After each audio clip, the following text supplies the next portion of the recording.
Bergerang bangun juga ada yang protes. Betul. Perencanaan bangun juga pasti protes. Susah juga ya. Jadi Betul, ini. betul. Dulu tuh saya tuh paling menentang Jokowi loh. Paling menentang Jokowi.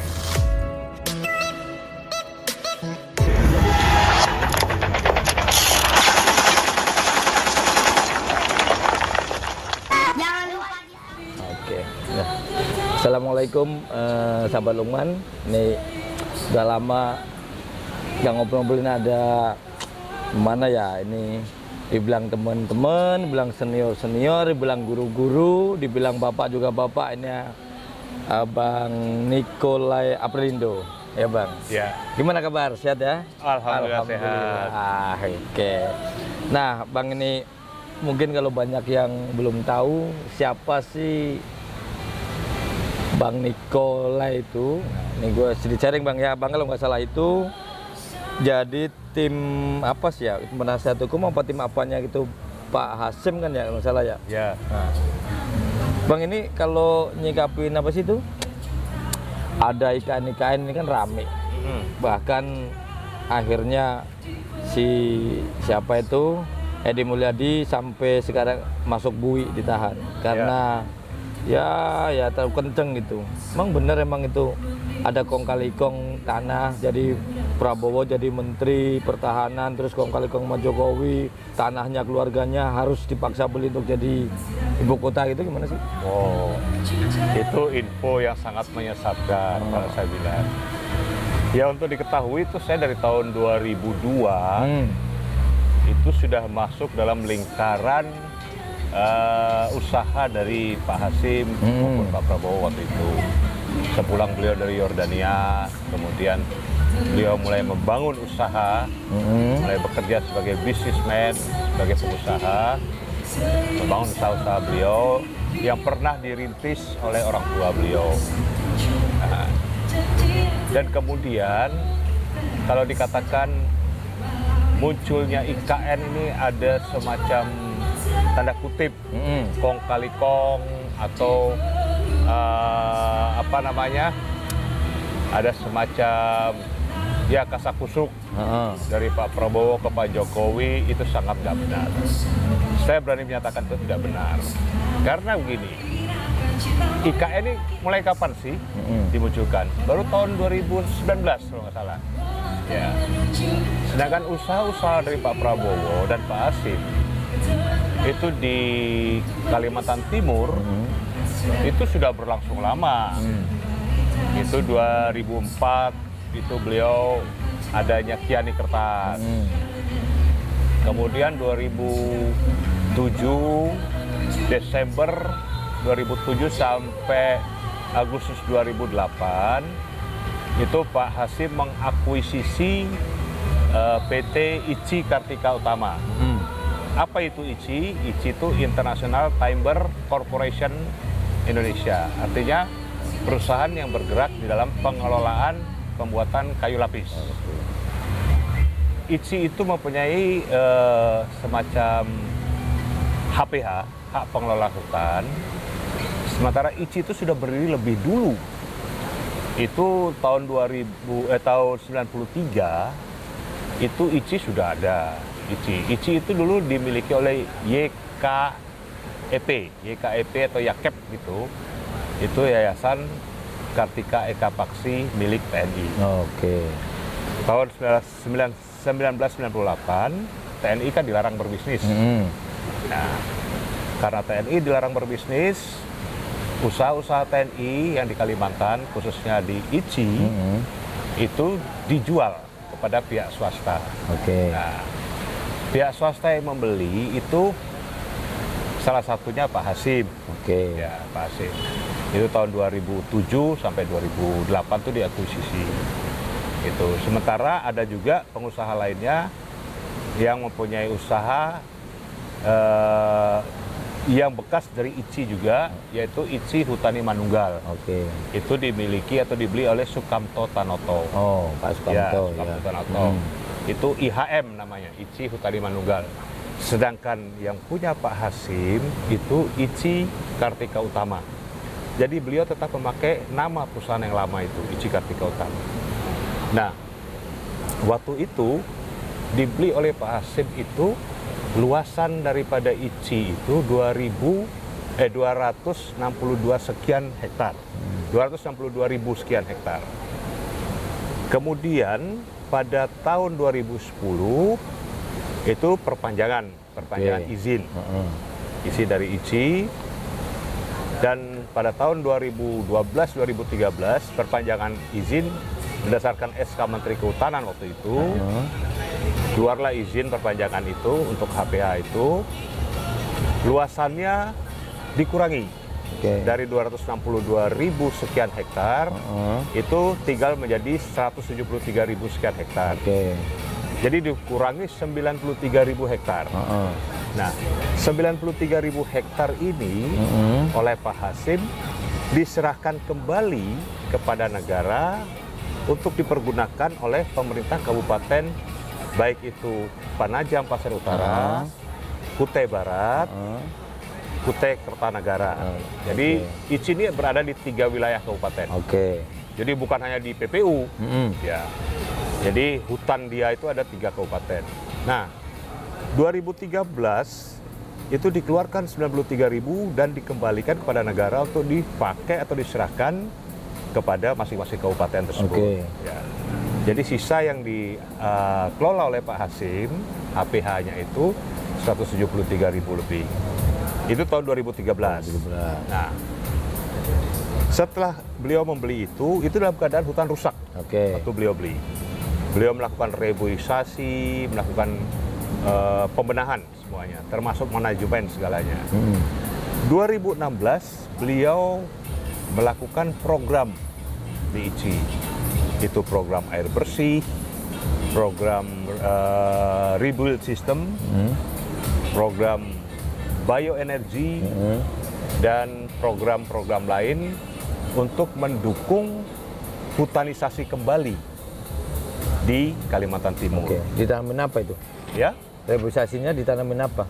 Jadi reboisasi itu tanaman-tanaman keras, tanaman hutan. Ya, tanaman hutan, tanaman keras. Bukan sawit dan sejenisnya, bukan ya? Enggak, beliau justru beliau menjual perkebunan sawit beliau yang di Sumatera Barat untuk dibelikan di situ. Untuk melakukan program-program yang ada di ICI, yaitu rebuild system itu, reboisasi dan sebagainya. Jadi program itu sudah sejak 2016. Nah, 2017 berjalan dan akhirnya beliau mengundang berbagai tenaga ahli dari luar negeri untuk melakukan studi kelayakan di situ. Dan akhirnya memang betul tempat itu layak untuk dijadikan industri bioenergi. Nah, di samping itu beliau juga waktu itu mengurus sistem hutan tumpang sari. Nah, hutan tumpang sari ini di samping hutan kayu keras ada aren, ada juga singkong dan berbagai tanaman lainnya. Nah, itu untuk supaya tanaman tumpang sari ini bisa menghidupi wilayah sekitar situ yang ada penduduknya juga. Di samping untuk digunakan sebagai bioenergi dari aren itu. Dan itu sangat disambut baik, bahkan beliau pernah membawa itu di dalam konferensi climate change di Paris, dan itu mendapat sambutan yang sangat betul antusias dari dunia. Gitu. Nah, itu tahun 2016, 2017, dan 2018. Dan sampai sekarang masih berjalan program itu. Nah, kalau dikatakan IKN ini ada hubungan dengan usaha yang dilakukan oleh Pak Hasim, oleh Pak Prabowo, itu tidak benar. Kita lihat saja dari kronologisnya usaha mereka dari tahun berapa, kemudian IKN itu baru mulai tahun berapa, tidak benar. Dan perlu dicatat, lahan yang menjadi tempat usaha dari Pak Hasim itu tidak masuk dalam IKN. Sebentar, berarti lahan yang desain IKN itu sama sekali lahannya Pak Hasim nggak ada di sana? Nggak termasuk di situ. Dia termasuk. Jadi kita boleh melihat dari peta aja, dari Google Map kita bisa lihat itu. Jadi bisa dibuka di Google Map itu, PT ICI Kartika Utama itu. itu nggak masuk dalam rencana. Sama sekali nggak ada. Sama sekali nggak masuk. Semeter pun nggak ada. Semeter pun nggak ada. Loh, terus ini kalau jadi ramai begini, ketika kayak kemarin misalnya yang viral itu nuding-nuding ini Beliau tuh nggak usah. Dia sampaikan nggak usah. Nanti ada akibatnya sendiri yang akan ditanggung oleh orang-orang itu. Nah, jadi ini perlu saya luruskan bahwa dengan adanya IKN yang dicanangkan tahun akhir 2019 masuk 2020 dan sampai sekarang, itu tidak ada hubungan sama sekali dengan bisnis atau usaha-usaha dari Pak Prabowo. Dan satu lagi, bukan karena Pak Prabowo berada dalam sistem atau kabinet, maka IKN itu ada. IKN itu ada karena memang Jokowi dari awal itu, beliau sudah, kita lihat dari pidato-pidato beliau ya, beliau sudah memang berkeinginan untuk memindahkan ibu kota negara ini. Bahkan ibu kota negara itu zaman Bung Karno pernah mau rencana dipindahkan ke Pontianak, terus Pak Harto pindahkan ke Jonggol. Nah, Jokowi sekarang memindahkan ke PPU. Nah, dan itu sudah melalui studi kelayakan berbagai lintas instansi maupun lintas LSM dalam dan luar negeri. Nah, hanya saja mungkin memang Pak Jokowi tidak melibatkan semua stakeholder yang ada dan masyarakat yang ada, sehingga sempat terjadi polemik di situ. Bahkan ketika Pak Jokowi langsung turun ke Kalimantan Timur, khususnya PPU, Penajam Pasir Utara, bertemu dengan tokoh-tokoh adat, dengan lembaga adat Pasir, lembaga adat Dayak, dan Sultan Kutai Kartanegara, Sultan Pasir, semuanya welcome, tidak ada yang menolak. Nah, tapi yang menolak ini justru orang-orang yang di luar dari Kalimantan. Ya itu saya heran. Jadi di luar Kalimantan ini yang menolak. Kenapa mereka menolak? Padahal kan di situ kita bisa melihat bahwa dengannya adanya IKN di Kalimantan Timur, khususnya di PPU, di Penajam ini, Penajam Pasir Utara, ini kan bisa membangkitkan daerah Indonesia Tengah dan Indonesia Timur.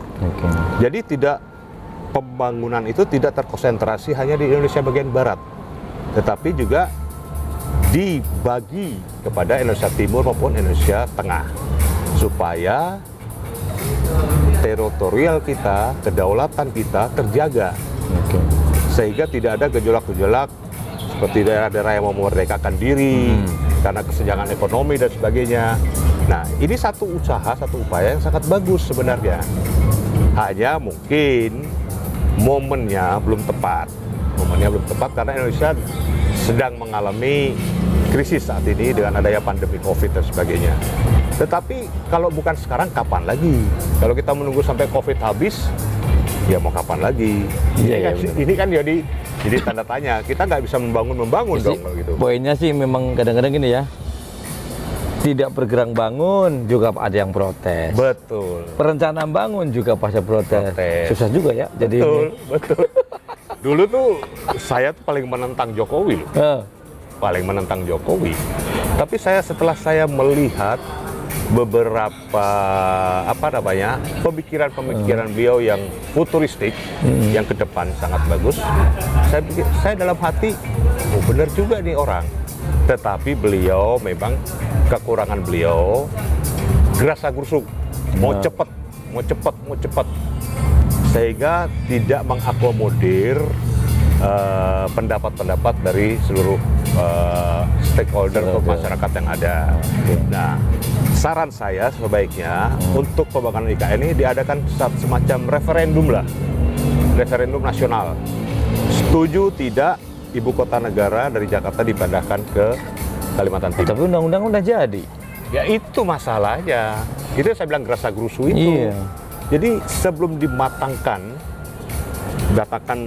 adakan referendum pada rakyat untuk memilih, sudah langsung digodok undang-undang itu. Itu terlalu cepat ini. Nah makanya. Nah sekarang undang-undang udah jadi, referendum udah nggak mungkin nih. Ya itu. Betul. Kalau ya artinya kalaupun mungkin ada yang judicial review dan sebagainya, kan yang namanya sudah rencana pasti nggak mungkin menyerah juga kan pasti. Betul, ya kan? Betul. Program namanya program.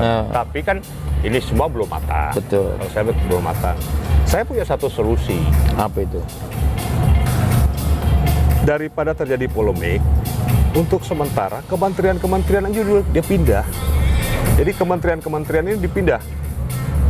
Baik itu ke Kalimantan Timur, Kalimantan Tengah, Kalimantan Barat, atau ke provinsi lainnya. Kalau kita betul-betul mau membuat Jakarta itu bebas dari polusi, bebas dari banjir, bebas dari kepadatan dan sebagainya, kementerian-kementerian kita pindah dulu. Nah, setelah itu beres, semua kementerian-kementerian, barulah ibu kota negara dan istana negara kalau mau dipindahkan, silakan. Nah, itu maksud saya. Tapi mungkin hitung-hitungannya kali kalau nyicil malah lebih boros kali. Nggak tahu juga kita. Ya, itu saya kurang tahu. Iya, makanya ya. Mungkin barangkali biasanya kan orang-orang kalau boyongan bareng itu kan lebih hemat katanya. Kali seperti begitu, itu. Kali. begitu ya. Macam-macam nggak tahu kita. Gitu. Tapi ngomong-ngomong kembali lagi setelah sekarang akhirnya yang apa sih sempat mengolok-olok Pak Prabowo, Pak Hasyim itu meskipun kalau ngelihat dari apa sih pidana yang dinin kan gaduh, tapi gaduh yang dinin kan kalau nggak salah soal Kalimantannya di si Edi itu, bukan soal Prabowo-nya kan. Betul. Nah, itu gimana sekarang mendengar faktanya bahwa akhirnya Edi Mulyadi masuk? Apa mau ikut nambahin biar olok-oloknya masuk pidana juga atau gimana? Oh, bukan. Jadi segala sesuatu yang kita ucapkan, kita lakukan itu kan ada konsekuensi. Oke. Ya kan? Makanya dalam hukum itu kan ada kasualitas, ada sebab akibat. Apa yang kita perbuat harus kita pertanggungjawabkan, baik itu ucapan maupun tindakan. Nah, Edi Mulyadi, saya melihat di sini dia tidak pernah melakukan satu survei atau suatu penelitian tentang apa dan bagaimana IKN itu. Siapa sebenarnya yang mempunyai grand design untuk pemindahan IKN itu. Tiba-tiba dia mengucapkan sesuatu yang di luar konteks dan di luar apa yang berdasarkan fakta, apa yang berdasarkan temuan-temuan yang dilakukan itu. Dia hanya berdasarkan input dari si A, si B, si C. Betul. Ya kan? Seharusnya dia turun ke sana melakukan penelitian. Apa betul dia datang ke perusahaannya Pak Hasyim itu yang namanya Ichiku, cross check sana berapa luasannya, apakah masuk dalam wilayah IKN atau tidak, ya kan? Dia cek ke masyarakat, apakah masyarakat menolak atau menerima. Dia cek ke masyarakat adat, apakah masyarakat adat itu menolak atau menerima. Itu kan harus di cross check semua. Betul. Nah, demikian juga dengan Faisal Basri sebagai seorang intelektual. Harusnya dia kan melakukan check and recheck. Dia melakukan penelitian, apalagi seorang intelektual, seorang ekonom. Ya kan? Dia kan penelitian dulu, baru dia menyampaikan sesuatu. Ini tanpa suatu penelitian, tanpa suatu check and recheck atau tabayun, langsung mengungkapkan sesuatu yang tidak mereka ketahui. Ini yang menjadi masalah. Tapi dari pihak ini sempat diobrolin misalnya pihak dalam ini kayaknya jangan-jangan ada yang gak beres kok, kenapa jadi gue yang diserang nih? Kan justru yang diserang kalau sepengetahuan gue ya, pengetahuan gue itu yang diserang ini tidak ke Jokowi, tadi Prabowo Hasyim baru jin buang setan sebagainya gitu. Setahu saya ya. Iya. Mungkin kalau kita nonton YouTube-nya ya. Iya, makanya mungkin kuping gue yang nggak utuh sih gitu, tapi yang aku tahu sih seperti itu. Ya. Ada nggak sih sempat ngerasa curiga? Jangan-jangan ini ada yang aneh, ada ya yang nitip atau apa itu, sempat ada obrolan ke situ nggak? Oh, kalau kita nggak berpikiran ke situ. Nggak ada ya. Nggak ada prejudice. Karena tadi nanti malah jadi panggung gitu ya tadi. Ya, betul. Malahnya nanti jadi panggung orang-orang yang mencari panggung untuk membuat opini-opini yang sesat. Itu jangan. Kita ini udah cukup banyak masalah kok. Indonesia ini cukup banyak masalah. Ya, masalah kebangsaan, masalah persatuan, masalah kedaulatan kita, khususnya di Natuna Utara itu kan. Kita sudah banyak masalah. Seharusnya jangan menambah masalah lagi. Iya. Terus Bill ya.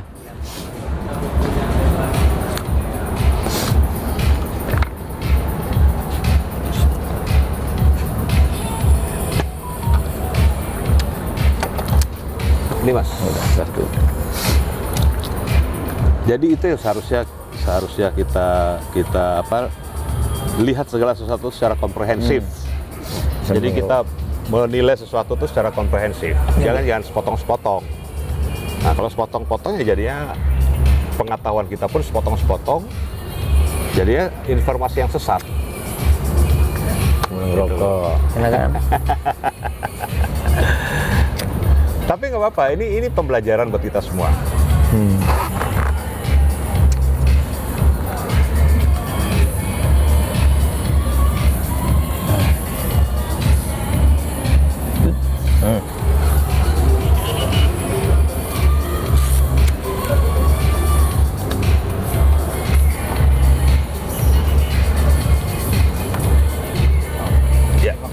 Ya. Jadi ini pembelajaran buat kita semua bahwa kalau kita belum mengerti satu masalah, jangan langsung kita membuat komentar atau membuat semacam tuduhan-tuduhan yang tendensius. Gitu. Ini pembelajaran untuk kedewasaan kita.